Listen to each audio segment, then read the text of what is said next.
Welcome to day 8 of 30 days Excel challenge, and thank you very much guys for your participation. I'm really feel motivated to all these videos because you are making me do this.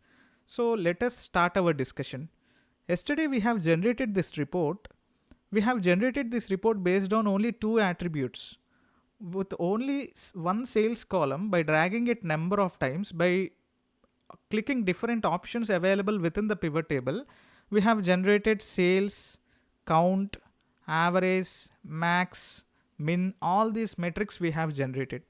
Now the question is this report presentable? Is this report looking good? If CEO of your company comes to you and if he asks you to produce a certain report, is this a way to reproduce a report?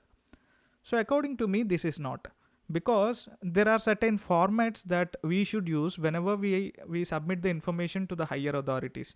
Suppose let me just give you a few insights into this. Now today's topic is more about it's more about decoration, like it's more about presentation of the data. It's not about manipulation. So let us see. For example, if a column contains text value, this product column is containing text value, right? It should be aligned towards the left side. So let us check what is its alignment. So I have selected this column. So see, this is not perfectly left aligned, so I have made it left aligned. So all the numbers should be center aligned. So I should make these numbers to be center aligned. So everything I have made it in the currency format, so that's beautiful. Otherwise I need to check this format and I should keep them in a currency format. Otherwise it won't look good. Because if I just say 44844080, what does that mean? Whether is it representing currency or is it representing the units? The person who is reading the report should easily understand it, right? And the second most important thing is the presentation. See, this is good. This is looking simple, but there is much more better way to show it. Suppose when you click anywhere on the pivot table, you will get access to the design tab here. Just click there. So as you can see, there are number of table formats you can use it. These are predefined formats. I feel a format with the simple design will look better, like this. So I am just selecting this. So this is a simple design, so I am just selecting this. So now the thing is, I just wanted to see this sales data, but not in this way. I just wanted to see it as a bar graph. But if I insert a bar graph, it will be outside of the table. It will appear outside of the table. Now I just wanted to see the bar graph inside of the table. Now what should I do? Just click the sales column and drag it once again. And I have just created a duplicate sales column just beside the sales column. Now I am selecting the duplicate sales column. Just go to the conditional formatting option in the home tab. Just go to that. So as you can see, you can select the option called as data bars.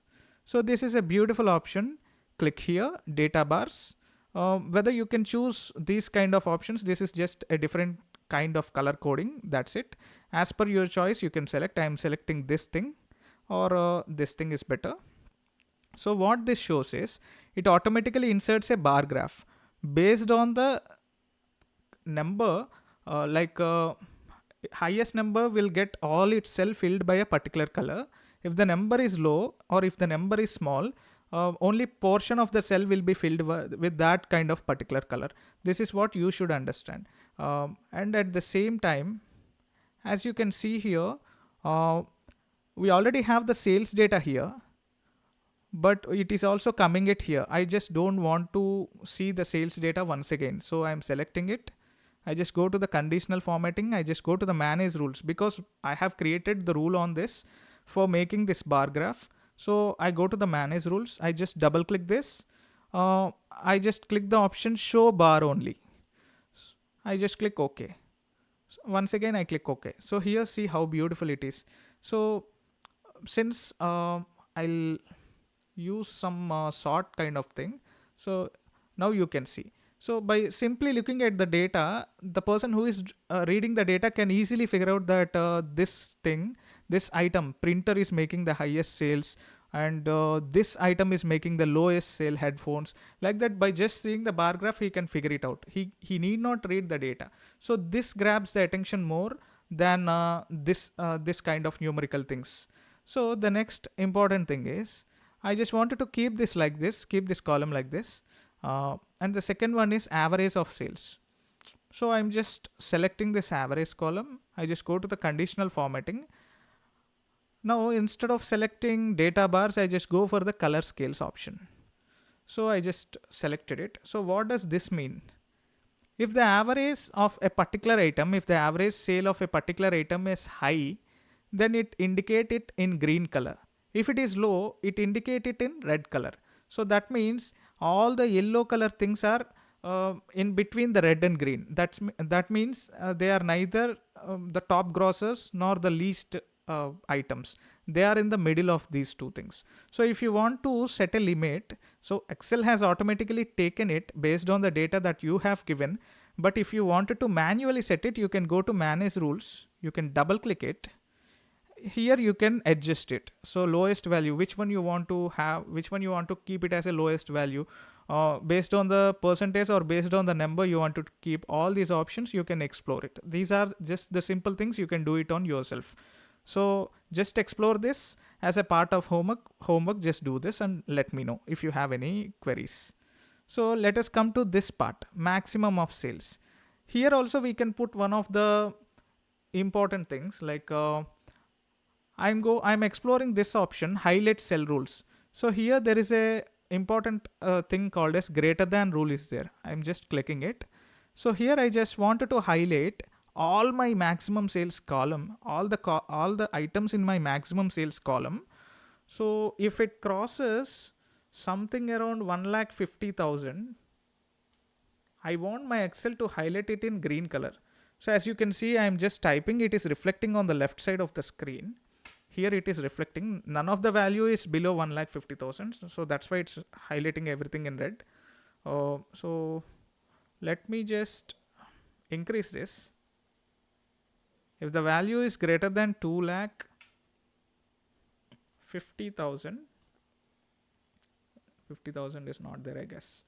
2,20,000. I just want those cells to get highlighted in the green color. So I just selected the color here. I just selected the number here. I just click OK. So all those values which have all those cells which have more than 2,50,000 rupees or 2,20,000 rupees got highlighted in the green color here. So this is how I can easily track. Suppose my manager wants to see the maximum value of, suppose see here the maximum value is reflecting the sale of an air conditioner, right? So air conditioner has a maximum value of sale value of 2,42,000 rupees. Suppose he wants to see all the products which maximum sale crosses 2,20,000. Then I can easily apply this rule. So he can easily see all these highlighted values are the maximum values of the item which crossed something around 2,20,000 rupees. Now select this column. Now instead of going for maximum, let us go for top 10. Suppose minimum of sale is there, right? Out of the minimum, he just wanted to see which is the bottommost 5% or bottommost 5 items which is generating the minimum of minimum. So suppose he can go instead of top 10, he can just select bottom 10 items. Now see, all the bottom 10 items got highlighted. Automatically it pre-filled with the red color. Red is the best option to see. So you can easily highlight the report like this. So at the same time, I just wanted to see my percentage contribution from different products. Now I select different option called as iconic sets. So just select this. I'm just selecting this option. So it is, otherwise I can select this also, indicators. So automatically see if it is above average, if the percentage of contribution is at the top level, it is showing the tick symbol. If it is at the bottom level, it is showing the into symbol. If it is at the average, it is just showing the yellow color exclamation mark. So Excel has an automatic capability to reread all these things and it can give it. If you wanted to change it, you can go to manage rules. You can click here.